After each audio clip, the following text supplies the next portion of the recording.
Amahoro y'Imana nabane namwe bavandimwe bene data. Imana ishimwe cyane kubw'uyu mwanya mwiza iduhaye wo kuganira ku ijambo ryayo. Nge tugiye kubana ku batanzi muri uyu mwanya w'ijambo ry'Imana. Nitwa Niyitegeka Jean Joas, ndi umukristo mu itorero rya Pentecote rya Muhoza. Ndi umugabo mfite umwana umwe n'umugore umwe, ibindi Imana iduhana umugisha. Uyu mwanya rero tudatinze tugiye kuganira ku ijambo ry'Imana dusanga mu gitabo cy'umuhanuzi Mika, ibice 6, umurongo wa 8. Turasoma no mu rwandiko Pawulo yandikiye Abafilipi, ibice 3, turahera ku murongo wa 7 tugeze kwa 8. Turaza gusoreza mu gitabo mu butumwa bwiza uko bwanditswe na Yohana, ibice 15, umurongo wa 14. Dusome duhereye muri Mika, ibice 6, umurongo wa 8. Mika ibice 6, umurongo wa 8 aravuga ngo, yewe mwana w'umuntu we, yakweretse icyiza icyo ari cyo, icyo Uwiteka gushakaho ni iki? No gukora ibyo gukiranuka, no gukunda kubabarira, no kugendana n'Imana yawe wicisha bugufi. Dukomeze tujye mu rwandiko Pawulo yandikiye Abafilipi, ibice 3, turasoma duhereye ku murongo wa 7 kugeza kwa 8.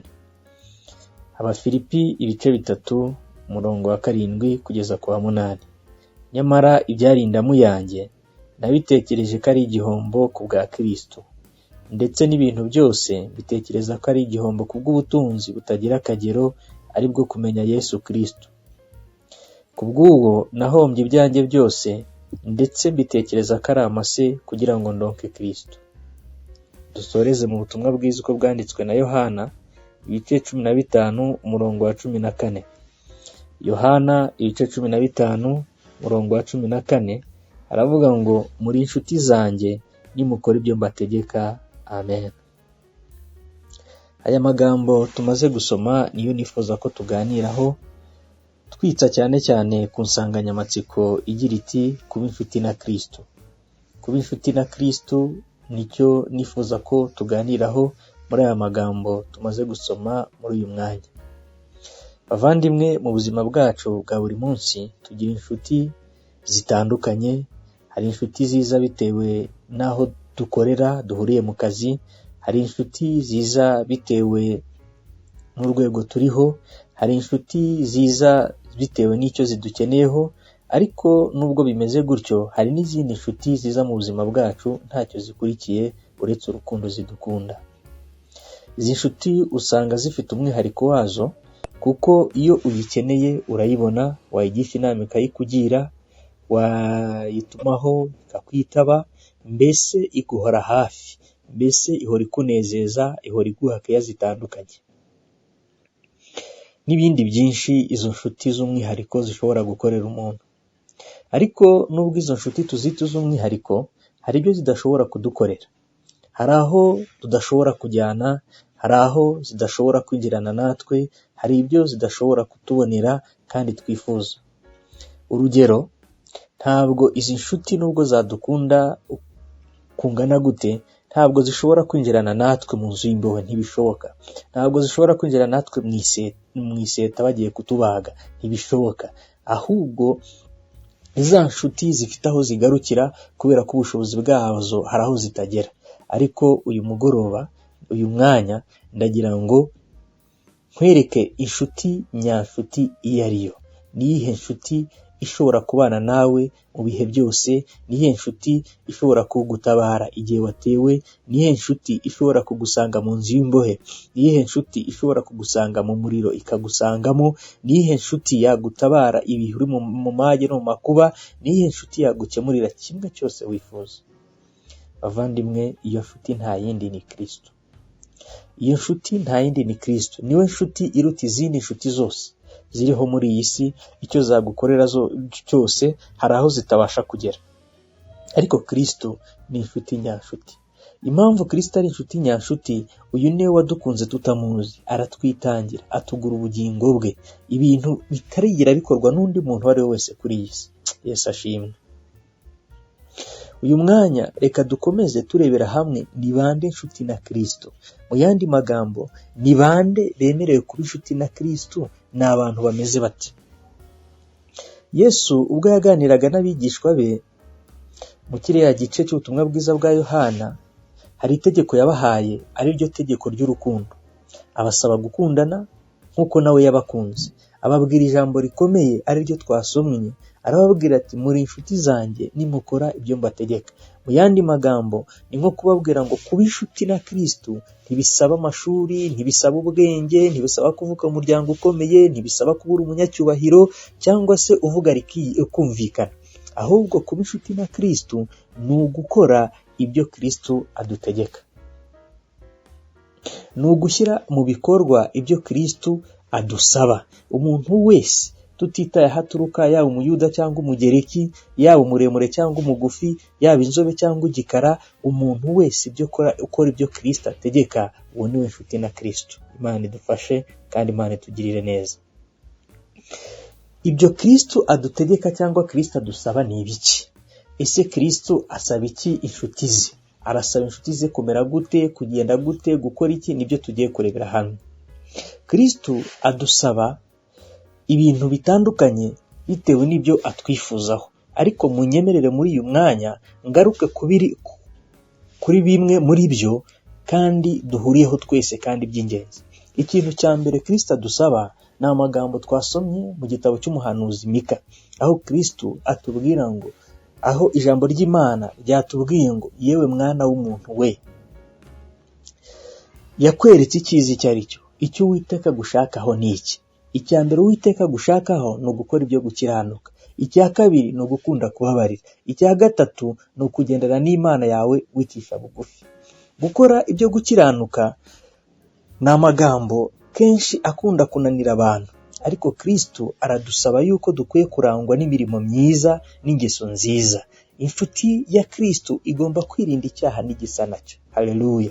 Inshuti na Kristo zigomba kubera abandi umunyu, bakabaryohera, bakababera urumuri, bakabamurikira.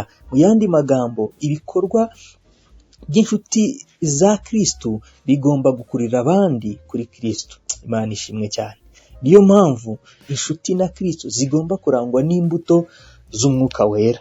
Muri izo mbuto z'umwuka wera harimo urukundo, bagomba kurangwa n'ibyishimo, bagomba kurangwa no kwihangana, no kugira ingeso nziza, kandi bagomba kugira ineza. Muri iyi minsi usanga abantu bashaka gukora ibyo gukiranuka, bari aho babareba, bari aho babazi, ariko bagera aho batazwi cyangwa se aho batarebwa bagasa nk'abandi bantu, bakirengagiza ko nubwo abantu batababona, haleluya, ariko Imana yibibareba.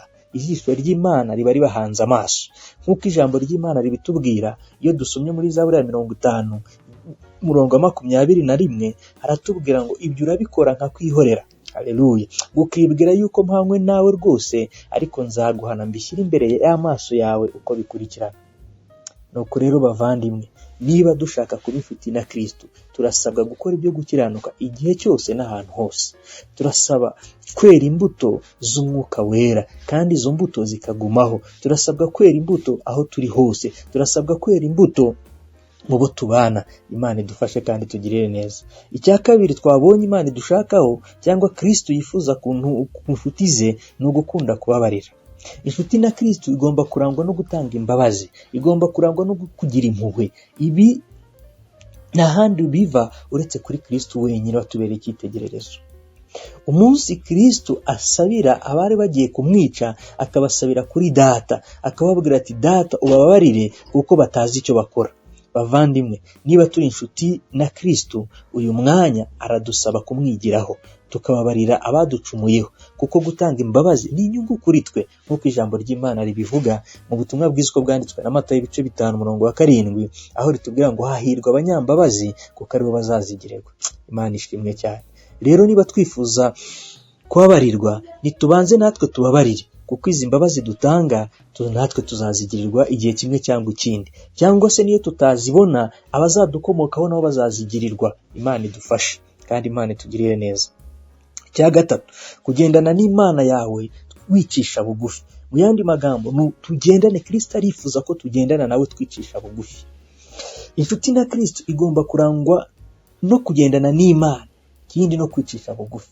Kristo yabaye icyitegererezo ubwo yangaga kugundira icyubahiro yari afite, ahubwo akihindura ubusabusa, akigira umugaragu w'imbata, akicisha bugufi, akaganduka, ndetse akageza n'aho yemera gupfa n'urupfu rwo ku musaraba. Imana ishimwe cyane.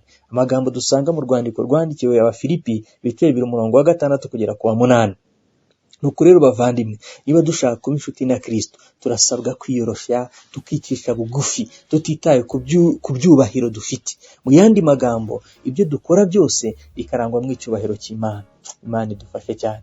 Nigeze ndeba agashushanyo ka skelete y'abantu babiri. Ngiye kubona mbona umuntu yanditseho, aravuga ngo muri aba bantu ninde wari umunyacyubahiro, ninde wari usuzuguritse? Muri aba bantu ninde wari umukire, ninde wari umukene? Muri aba bantu ninde wari mwiza, ninde utari uri mwiza?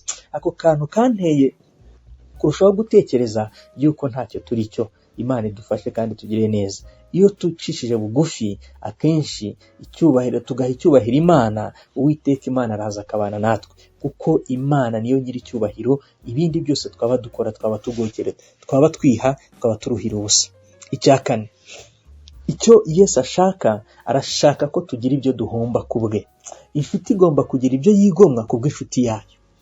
Bityo kuba inshuti na Kristo nabyo birasaba kugira ibyo twigomwa, birasaba kugira ibyo tureka ku bwa Kristo. Birasaba ko duha Kristo umwanya nk'uko tuwuha izindi nshuti. Pawulo muri ubu rwandiko yandikiye Abafilipi yaratubwiye ngo ibyarindamu yanjye ngo nabitekereje ko ari igihombo mbigereranyije n'ubutunzi bwo gutunga Kristo. Mu yandi magambo, yasanze ibyo yararambirijeho ari ubusa bigereranyije no gutunga Kristo.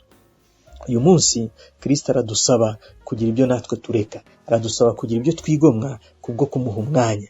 Nuko rero bavandimwe, niba koko turi inshuti na Kristo, turasabwa kwitwararika muri byose, turasabwa kwitwara nk'uko Kristo adusaba. Yesu abivuga neza cyane, akavuga ngo umuntu nashaka kunkurikira niyibagirwe, yikorera umusaraba we iminsi yose maze akurikire. Ntabwo ari umunsi umwe, ahubwo ni iminsi yose. Bavandimwe, kuba inshuti na Kristo ntabwo ari amagambo gusa, ahubwo ni ukubikorera.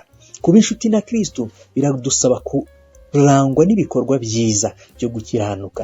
Biradusaba kurangwa no gutanga imbabazi no kugira impuhwe. Biradusaba kugendana n'Imana ibihe byose kandi twicisha bugufi, icyubahiro tukagiharira Kristo. Biradusaba kugira ibyo twigomwa ku bwa Kristo. Imana y'amahoro nikomeze kutwambika imbaraga zo kurushaho gukora ibyo Kristo adutegeka, nk'uko ijambo ry'Imana ribidusaba muri Yohana ibice 14:15, aho Kristo ubwo yivugira ngo nimunkunda muzitondera amategeko yanjye. Imana nidufashe kugira ngo turusheho kwitondera amategeko ya Kristo. Imana iduhana umugisha. Tugiye gusenga Imana.